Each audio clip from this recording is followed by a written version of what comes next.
Have you heard about the latest record-breaking express entry draw that took place on March 29th? For the third time in a row, Canada selected 7,000 candidates, and the required minimum score kept decreasing. This means that in March alone, a total of 21,000 people could have the opportunity to become permanent residents of Canada. It's exciting news for those who are seeking to immigrate to Canada through the express entry system. In this video, we'll be exploring who would be the ideal candidate for Canada permanent residency. And if you don't meet those requirements, don't worry, I'll also provide some alternative pathways for obtaining Canadian PR. So be sure to watch until the end to learn more.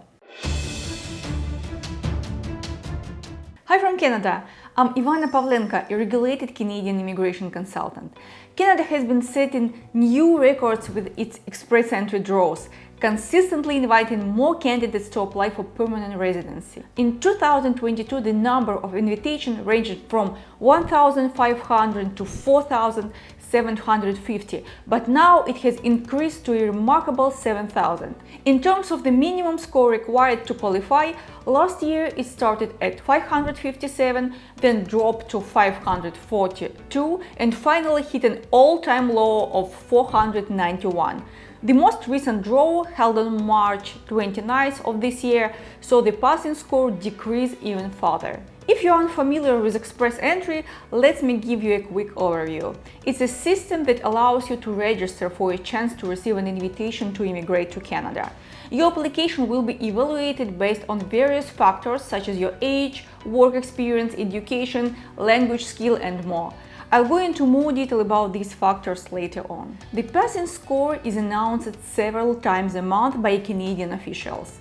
If you reach it, you have to submit your documents, wait for them to be checked. Once approved, you'll receive a visa in your passport and can proceed with booking a flight to Canada. If you need a more detailed video of how the Canadian immigration system works, let me know in the comments section. The passing score was 481 out of possible 1,200, which might seem like a significant difference, but is it really easy to get this score? I'll get to that in a moment, but before I do, I'd really appreciate it if you hit that like button to help us promote the channel.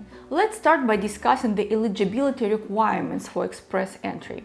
To be eligible, you must qualify for one of the federal programs. There are 3 different programs available, but most foreign applicants opt for the skilled worker programs, as it doesn't require a Canadian job offer to qualify.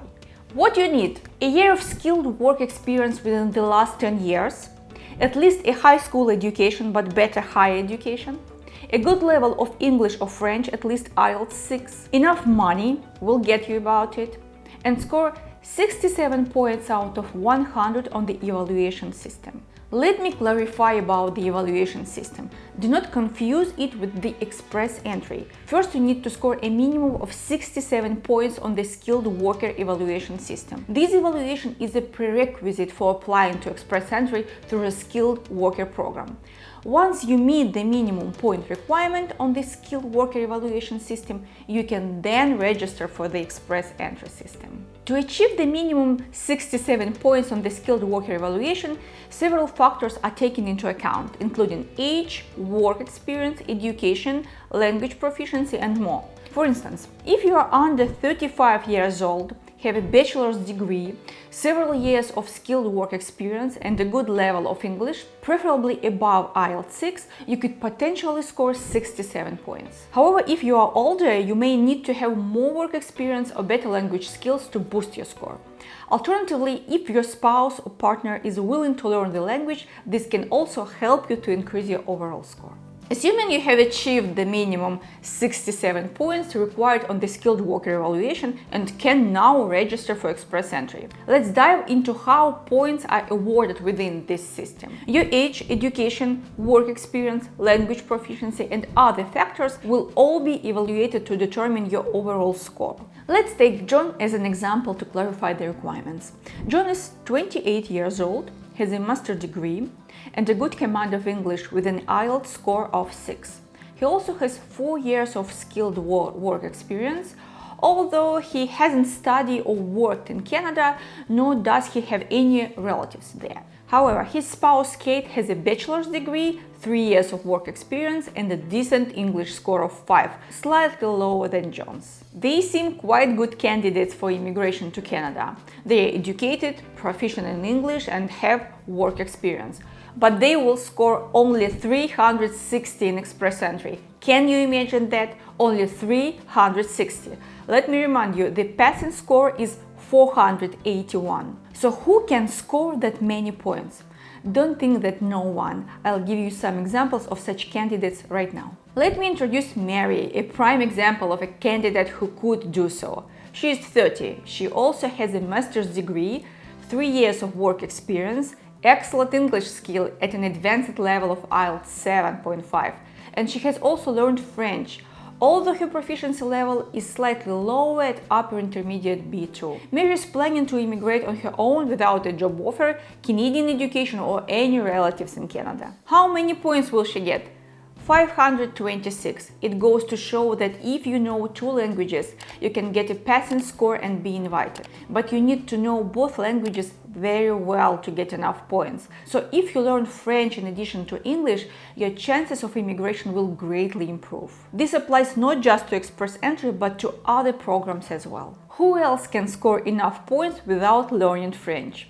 The third candidate is Mike, a 30 years old with a master's degree, 4 years of work experience, and an IELTS score of 6.5. Mike doesn't speak French, hasn't studied in Canada, and doesn't have any relatives in the country. So far seems an ordinary applicant. However, Mike has, let's say, a software engineer job offer from a Canadian employer, which can make a significant difference. I'm not going to drag it out. Mike will score 432 points.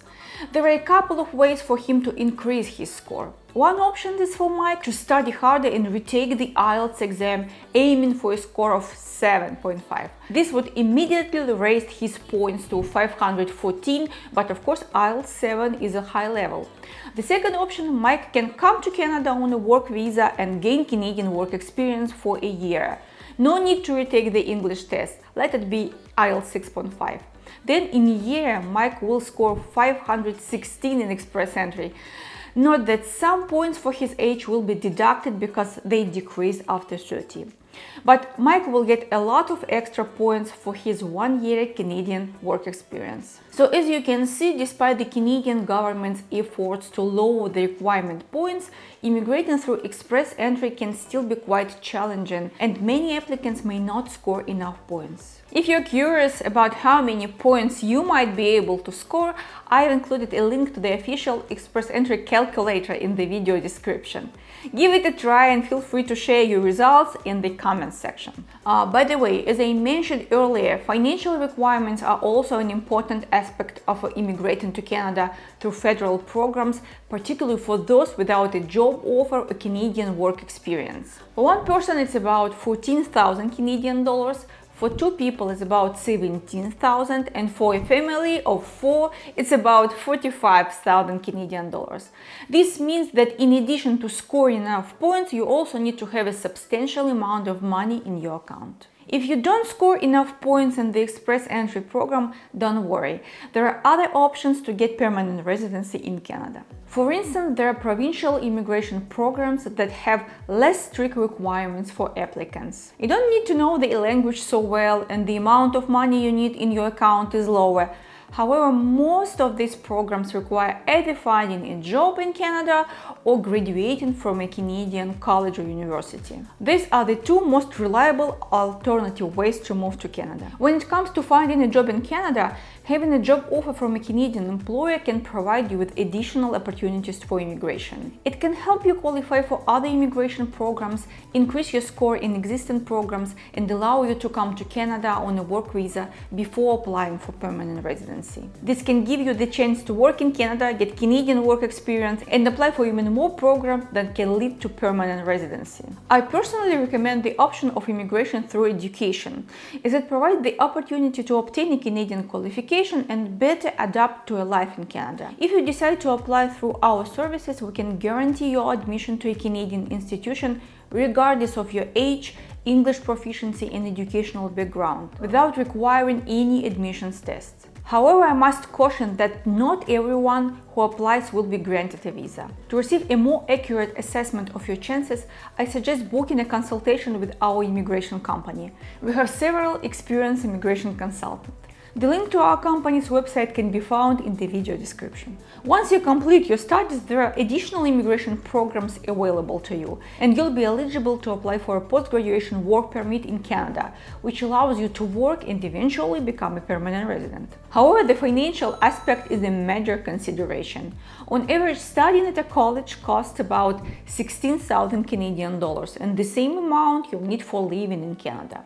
But don't worry, we have partnership with numerous universities and colleges throughout the country, and we can help you obtain tuition discounts and scholarships. For example, one of our recent clients received a $9,700 grant for her MBA program in Vancouver. Additionally, you don't need to study for several years, 1 or 2 years are sufficient. If you found this video informative, please give it a thumbs up, subscribe to our channel and hit the notification bell to stay updated on our latest videos about immigration, work and study in Canada.